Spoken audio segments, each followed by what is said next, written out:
I was in high school and there was a picture of an oil-covered bird dead on the beach in Santa Barbara. This would have been in 1970. And I started reading about all of the various insults to the environment that were taking place at that time, from oil spills to air pollution to DDT and so on. And, you know, I just had this generally kind of dark and dismal view of the future. There was the threat of nuclear destruction, and then on top of this, there was this, you know, sort of continuous sense that the technological world was overwhelming the natural world and destroying it. And, you know, I was doing a lot of art and writing on these subjects at the time. This was in high school.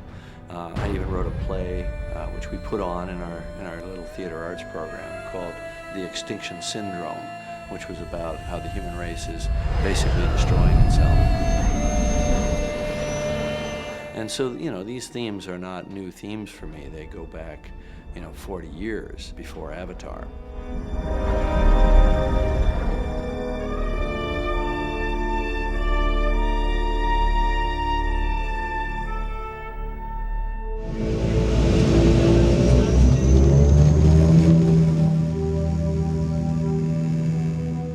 I had always wanted to go to the Amazon. It's the last great bastion of nature. It's so vast and so biodiverse and so rich, even in its present state where it's being whittled away, and 20% of it has been destroyed, another 20% of it has been degraded. That 60% that's relatively untouched is still one of the great phenomena of planet Earth, and so important to the health of the planet and so on. So I'd known for years, sooner or later, I was going to go there. But the specific proximal reason that I went down there was that I got invited to speak at a sustainability conference in Manaus. And Manaus is a city, big industrial city, but it's right in the heart of the rainforest, which has attracted all these big industries. So you have this big city sitting in the middle of an enormous rainforest that stretches for hundreds of miles in all directions. It's quite an amazing place. I had recently met Tosa Sultani, who's the head of Amazon Watch, and I called her up and said, look, I'm doing this thing down there. Do you want to be my advisor and just consult with me on this? And she brought stacks of books. She gave me so much homework. Okay, here are the issues. This is what's going on with the indigenous. This is what's going on with the rainforest. Start cutting them down, tens of thousands of hectares a year, and the rate is accelerating. What happens is they either burn it to just get it out of the way, or sometimes it's being destroyed in the form of these big hydroelectric dam reservoirs. Fórum Internacional de Sustentabilidade. Tenho o prazer de apresentar James Cameron. So I went in, and my remarks at the conference were about that and about this hydroelectric dam, the Belo Monte Dam, which to me became this almost symbol of the collision of rapidly growing, economically growing industrial society with its needs for more and more power, and the primeval, untouched world of the rainforest. Because the Belo Monte Dam was going to be built right smack in the middle of the rainforest, where it would displace 25,000 people. And the government would pay them off, but some pittance, to move, destroy their lives, take them from their hunting grounds, take their children away from any connection to their traditional lives that they had had, so that they could make power. Because the Brazilian people took a look at that and said, yeah, this makes sense, we need the power. Because, down here in Rio de Janeiro or Sao Paulo, when we need the power, our society needs the power. When in fact the majority of the power is not going to them. See, it's going to the national grid, but the majority of the power is going directly to a lot of big extractive industries right in the region where the power is being generated. The aluminum smelters require enormous amounts of power, thousands of megawatts of power to make aluminum. Of course, where does the aluminum go? The aluminum goes all over the world so that we can make cars that we drive for a couple years and trade in. Or so that we can drink sodas and throw away the cans and not properly recycle them, and so we constantly need new aluminum. So it's wrong on just about every level. It's even wrong on a technical level. So the problem with the Belo Monte Dam is that because of the seasonality of the river, in order for it to produce at its rated capacity of 11,000 megawatts, it will need other dams upstream. There's certainly one that's already been proposed, and that again opens the door for others. It'll be a domino effect which could take out the entire Xingu Basin eventually. They're going to try to tune up this river and make it something that just has a continuous flow throughout the year. And then Altamira, which is the nearest town, is going to get partially flooded, and 20,000 people in Altamira are going to be displaced. And that's not including the indigenous people down in the Volta Grande region. As somebody who understands engineering and is passionate about renewable energy, I look at that and I see all that energy that could be harvested without having to build a dam. There are better answers. You've got solar, you've got wind, you've got efficiency, you've got smart grid. There are a number of alternate solutions that would cost less. You could put in-stream turbines in these rivers, in the Rio Negro, in the Amazon, in the Xingu. You could generate so much power. They should be investing in this technology. I implore the Brazilian government and President Lula to reconsider this project. Now that I had asked President Lula of Brazil to reconsider the Belo Monte Dam project, I thought, if I'm going to talk about this intelligently, I need to go down there. I need to go down to the Xingu, to what they call the Volta Grande region, which is this big bend in the river where the dam is meant to be built. And I need to talk to the people directly that are going to be affected. And the Amazon Watch people said, well, there's a meeting that's going to be taking place down there about the dam. And leaders are going to be coming in from all over the Xingu Basin by boat for a meeting of indigenous leaders. This is not for press, this is not for government, this is their sort of planning meeting. So we kind of didn't know what was going to happen. We got a boat, and my wife Susie and I we went down the river, we went past the site where the dam was going to be built. And of course, it's just rainforest at this point. There's no indication there of any project under construction yet. Here's the place that they are planning to build the big dam, the main dam. And we went to a village, and a lot of these other tribal leaders came to them and used our village as a meeting place for a big kind of tribal council. And so we arrived there as it was coming together, and they welcomed us. They sort of got us involved. Nosso mais novo guerreiro. Our new latest warrior.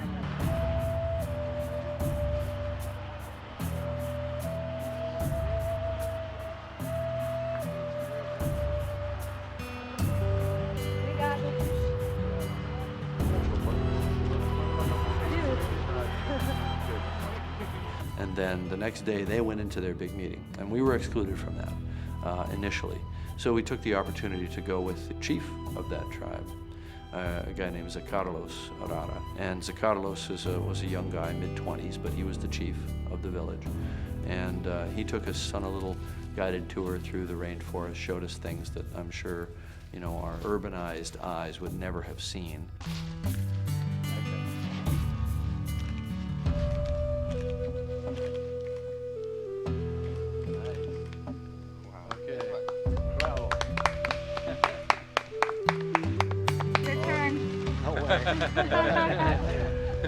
Agora é ele, né?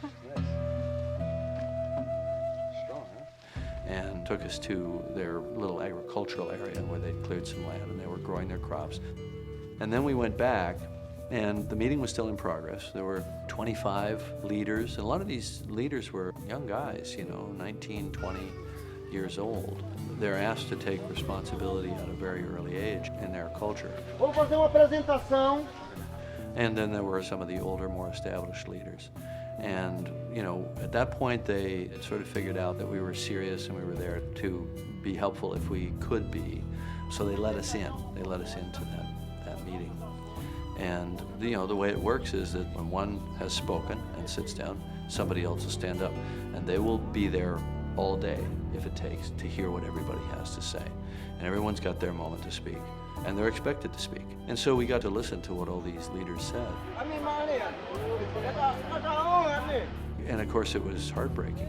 Here were people whose lives were going to be altered irrevocably, whose communities were going to be destroyed, whose homelands were going to be destroyed, literally put underwater, or affected negatively as the river's flow would change. It would back up upstream, it would be reduced downstream significantly. For these people in that place, it's the end of their world. as they know it. And they're reacting accordingly.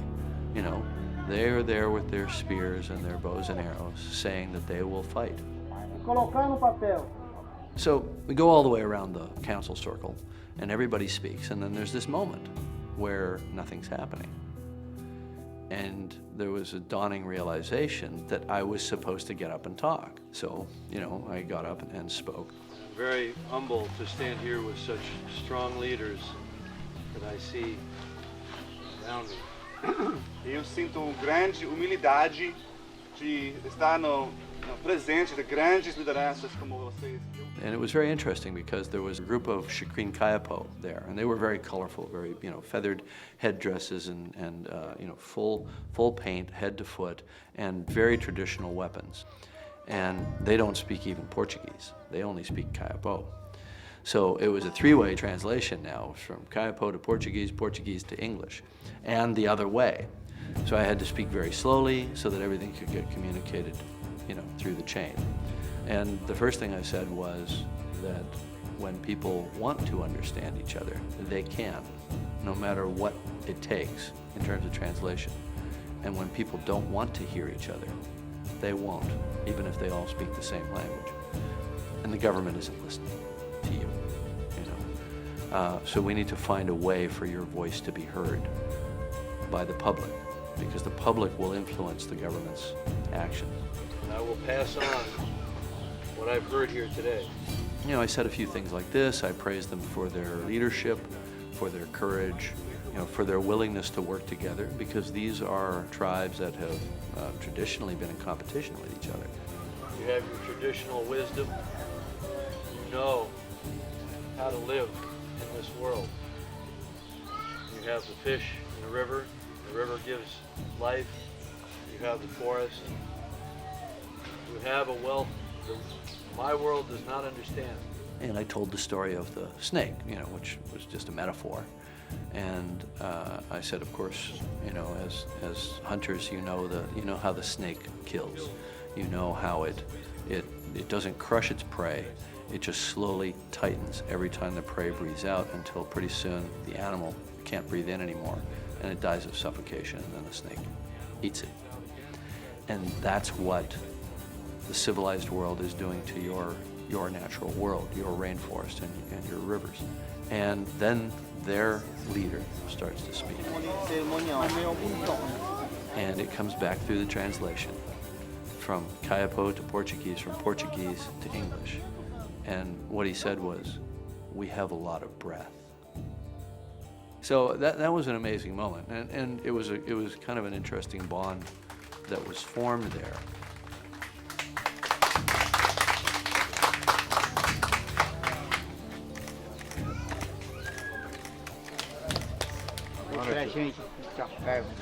He wants to give you his crown.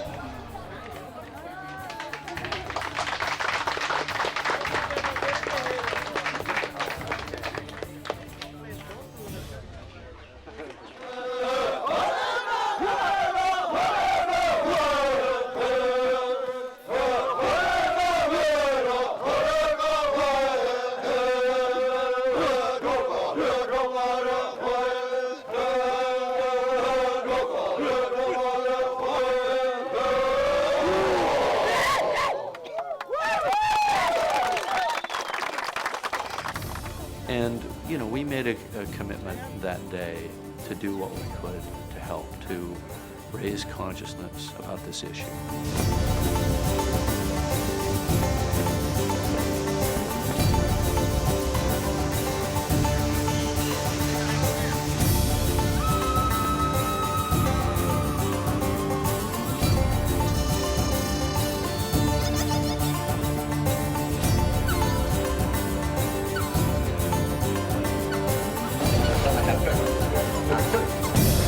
I've had this amazing experience of being invited and hosted by this Kayapo village and a lot of the other tribes, and it's been a great honor and a great education for me, because you can't visit here and see all these huge families living off the river, fishing from the river, sustained by the river, and not be appalled, frankly, because this area that's being really ignored in this whole process of moving toward building this dam, not only the Belo Dam, but in fact Brazil has a plan for 60 dams all over the Amazon, and I think we all want to do whatever we can to help get the message out about these dams, because it's terrible to sacrifice these people, this river, and this country's riches and the rainforest, which you see behind me, for a little electricity. It's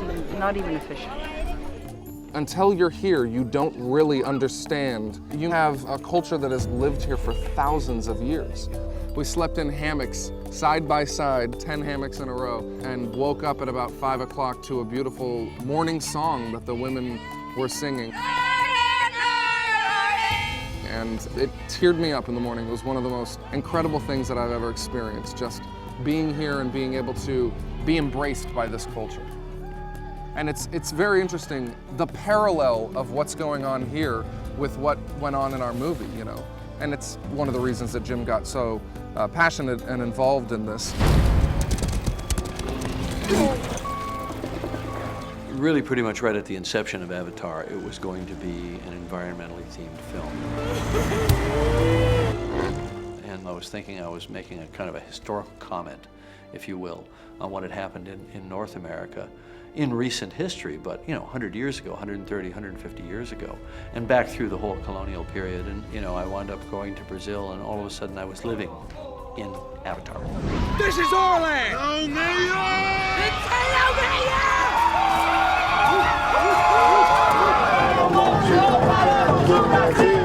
I've been asked to be here to help them raise this voice, raise this cry about what's happening here, and to be a part of this very, very important moment and this very important battle.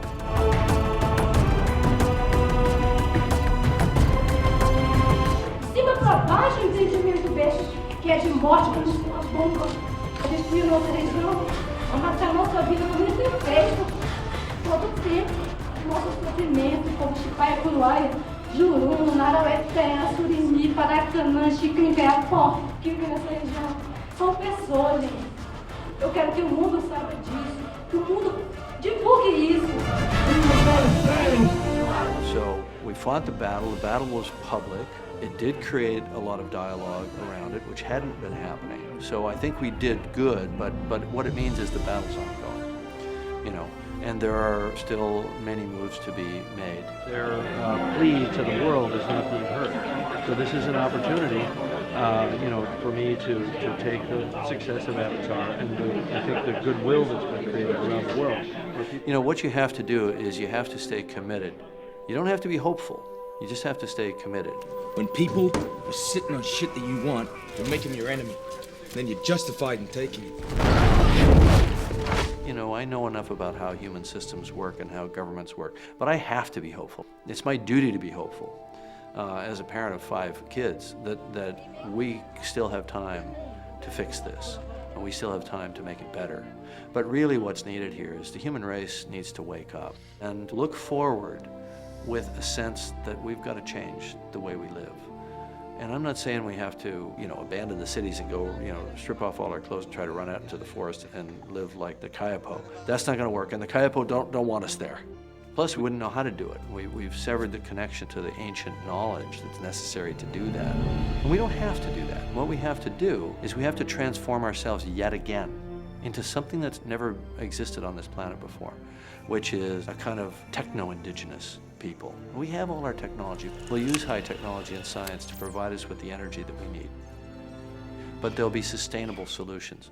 It's not fast. Nature's not our enemy, it's our sustenance, and we need it. And we need nature healthy for us to be healthy and to survive long term. And that's the realization we have to come to, and that's the next stage of evolution that we have to reach.